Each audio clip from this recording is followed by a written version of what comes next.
So hi there everyone, a warm welcome to this latest investment update. I hope everyone out there is doing very well. We're going to keep it short and sweet today. We'll give you a brief update on the markets as we go into the latter stages of the year.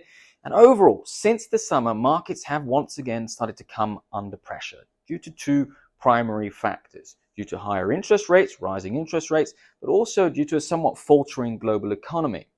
We turn to interest rates first. Inflation has once again been the main culprit here.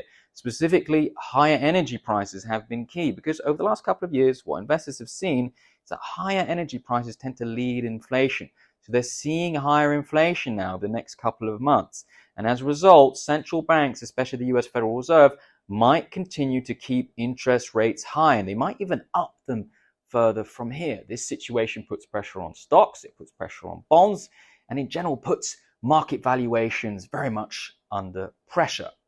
So coming to our positioning here, how have we been dealing with this tricky environment? Well, over the last few months, we have been more defensively positioned given this environment, but now recently we have started to turn things in a bit more of a positive direction.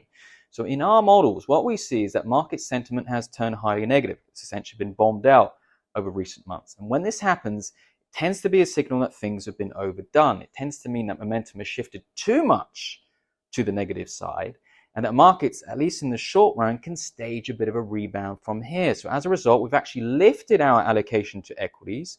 It's not a super bullish position, but we're less negative than what we have been.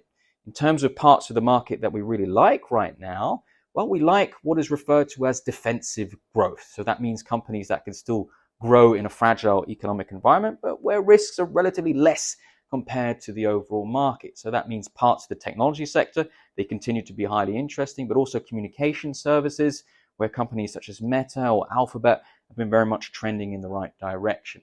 So stay tuned over the following months. Things are getting very interesting. Markets are grappling with various issues.